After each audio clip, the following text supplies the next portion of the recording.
Hey guys, and welcome to the part 3 of chapter The Human Eye and the Beautiful World. तो ये last part है हमारे इस chapter का, तो चलो देखते हैं आज के टॉपिक्स.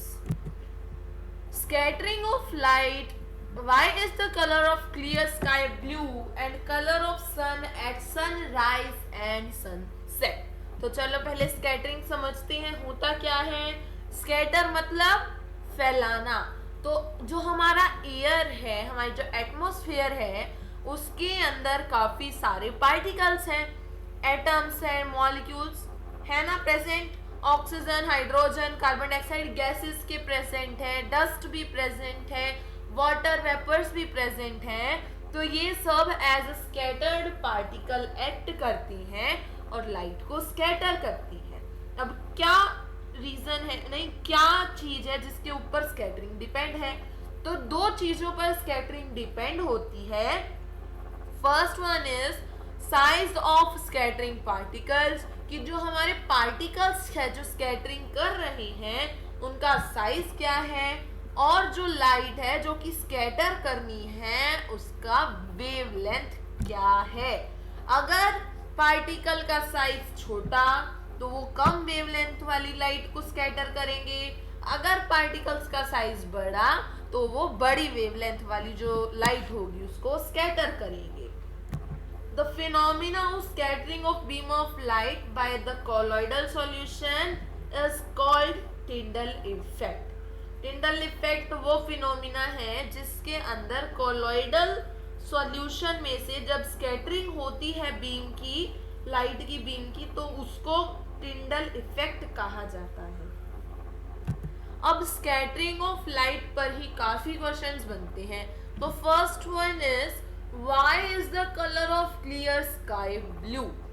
जब आसमान साफ होता है तो हमें ब्लू क्यों दिखता है?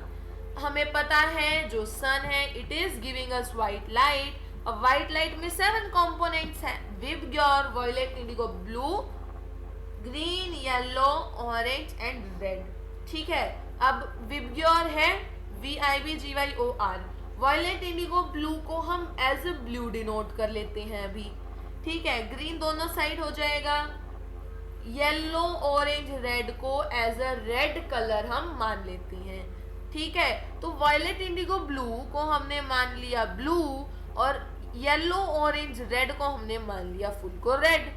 अब जो ये वायलेट, इंडिगो, ब्लू को जिसको हमने ब्लू नाम दिया है उनकी वेवलेंथ कम है एज कंपेयर टू रेड वाले ग्रुप के. जब ये व्हाइट लाइट यहाँ पर एंटर करेगी तो जो हमारा एटमॉस्फेयर है वो हेट्रोजीनियस मिक्सचर है. बहुत सारे जो स्कैटरिंग पार्टिकल्स हैं वो प्रेजेंट है, like oxygen, hydrogen, water and many other particles are present here to scatter the light. अब उनका साइज बहुत ही कम है, तो कम साइज वाले कम वेवलेंथ वाली को स्कैटर करेंगे. कम वेवलेंथ किसकी हुई? ब्लू की हुई. वायलेट, इंडिगो, ब्लू वाले ग्रुप की जो है वेवलेंथ कम है तो वो उस लाइट को कर देंगे स्कैटर. पार्टिकल्स ने उसको स्कैटर कर दिया और जिस कारण से जो एयर है उस पार्टिकल्स ने उन्हें स्कैटर कर दिया, ब्लू लाइट हो गई स्कैटर, और जो लास्ट का हमारा रेड वाला हमने ग्रुप बनाया था वो सीधा हमारे यहाँ जो हॉरिजन पे जो पर्सन है उसकी आई में आ गई, बट जो स्कैटर हुई वो पूरे एटमॉस्फेयर में फैल गई, जिस कारण से जो क्लियर स्काई का कलर होता है वो हमें ब्लू दिखता है. Molecules of air and other fine particles in the atmosphere have small size than the wavelength of the visible light. These are more effective in scattering the light of shorter wavelength, that is group of the blue, violet, indigo and blue. They can scatter this group, and the longer wavelength at the end cannot be scattered, and that is why they will reach to our eyes. जो red light है उसकी wavelength as compared to blue 1.8 times ज़्यादा है. अगर इसकी x मानेंगे तो it is 1.8 times x. इतनी ज़्यादा वेवलेंथ होती है रेड की एज कंपेयर टू ब्लू.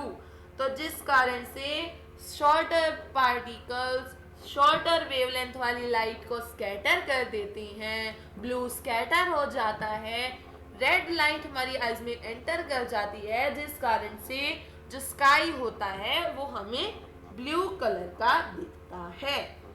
अब मान लो ये एटमॉस्फेयर है, एटमॉस्फेयर में पार्टिकल्स है, एटमॉस्फेयर ही नहीं हो, अगर अर्थ पे एटमॉस्फेयर ही ना हो तो क्या होगा, स्कैटरिंग ही नहीं होगी, तो जितना भी हमें ऊपर दिखेगा वो ब्लैक दिखेगा, it will appear black to us. और यही रीजन होता है जो एस्ट्रोनॉट्स होते हैं उनको अगर देखना हो बाहर तो वो ब्लैक कलर का दिखता है, because there are no particles that are present in the space, atmosphere नहीं है, पार्टिकल्स नहीं है, स्कैटरिंग नहीं होगी, तो सारा उन्हें ब्लैक कलर का दिखता है। एक इंपॉर्टेंट क्वेश्चन है, इट कैन बी ऑफ 1, 2 और 3 marks. Why danger signal lights are red in colour? Red colour की क्यों होती है डेंजर सिग्नल्स? ऐसा नहीं है कि अच्छा लगता है, डरावना लगता है, नो, इसके पीछे एक फैक्ट है। क्या? कि जो पार्टिकल्स है, जैसे सर्दियों में हम जा रहे हों और आगे कोई रेलवे ट्रैक हो तो वहां पर स्टॉप जो होता है वो रेड कलर से लिखा होता है ताकि वो हमें इजीली विजिबल हो जाए। अब क्यों लिखा होता है? बिकॉज स्मोक इज प्रेजेंट, काफी पार्टिकल्स प्रेजेंट हैं, oxygen, carbon dioxide and dust, तो ये सब पार्टिकल्स प्रेजेंट हैं। अगर यहाँ पर रेड की जगह ब्लू कलर का बना देंगे तो लाइट तो स्कैटर हो जाएगी ना, because it is of shorter wavelength, और अगर वहां पर ब्लू कलर कर दिया गया तो पार्टिकल्स तो उसको स्कैटर कर देंगे, हमें कुछ दिखेगा ही नहीं और हो गया भाई एक्सीडेंट हमारा। तो इसीलिए रेड कलर का बनाया जाता है ताकि जो पार्टिकल्स हैं, स्मॉलर पार्टिकल्स, उसको स्कैटर ना कर पाए और हमें इजीली वो विजिबल हो जाए। बिकॉज रेड की जो होती है it is much bigger wavelength, बहुत ही ज़्यादा वेवलेंथ होती है एज कम्पेयर टू ब्लू, तो वो सीधा हमारी आइज में पहुंच जाता है, जिस कारण से हम इजीली आगे देख सकते हैं। So this is the reason that danger signals are red in colour. Red light has longer wavelength, which will be least scattered by the fog and smoke. Therefore, it can be seen in the same color at the distance. Last topic of this chapter is color of sun at sunrise and sunset. अब यहाँ पर इसको diagram के through देखते हैं। ये horizon है, अब ये क्या है? ईस्ट वेस्ट वाली एरिया है जहाँ पर सनराइज एंड सनसेट होगा। ये दोपहर 12 नून का टाइम ले लेते हैं, चलो। अब यहाँ पर अगर दोपहर को देखेंगे, in the afternoon we will see, तो यहाँ पर ब्लू कलर का दिखता है स्काई, और सन हमें जो है अबाउट वाइटिश कलर का, येलोइश कलर का दिखता है। But at sunrise and sunset क्या होता है? It appears reddish to us. क्यों? अगर हम यहाँ पर सिंपल फिजिक्स लगाओ, अगर ये 200 किलोमीटर है तो ऑब्वियस सी बात है ये distance as compare to this ज़्यादा होगा, बिल्कुल होगा भाई, क्यों नहीं होगा, बिल्कुल होगा। अब ये डिस्टेंस इसके कंपैरिजन में ज़्यादा है, ये 200 है मान लो, तो ये तो आराम से कह सकते हैं कि 300 तो ये मिलेगा ही। अब यहाँ पर डिस्टेंस कम है, पार्टिकल्स भी कम ही होंगे, अगर डिस्टेंस कम है तो एयर कम है, एयर कम है तो पार्टिकल्स कम है। अब पार्टिकल्स कम है तो ब्लू लाइट कम स्कैटर होगी as compare to this area. अब यहाँ पर डिस्टेंस ज़्यादा, एटमॉस्फेयर की लेयर ज़्यादा, पार्टिकल्स ज़्यादा, तो ब्लू लाइट जो होती है आगे तक दूर तक स्कैटर हो जाती है, और जो कलर बच गए वो कौन से बच गए? ऑरेंज, येलो, रेड, और उनके मिक्सचर का यानी कि रेडिश कलर का हमें सन अपीयर होता है, because blue is scattered away by the scattering particles, and that is why sun appears reddish to us. Light from the sun near the horizon passes through a thicker layer of air and light and larger distance in the earth's atmosphere before reaching to us as compared to this area. However, light of the sun overhead would travel relatively shorter distance. अगर हम यहाँ पर थोड़ी सी physics लगाएं तो ये distance as compare to this कम है, तो यहाँ पर ब्लू लाइट जो होगी कम स्कैटर होगी as compare to this area, यहाँ पर ज़्यादा स्कैटर हो गई, जिस कारण से हमें जो सन है वो रेडिश अपीयरेंस का दिखता है। तो ये चैप्टर हमने 3 पार्ट्स में कर लिया कवर।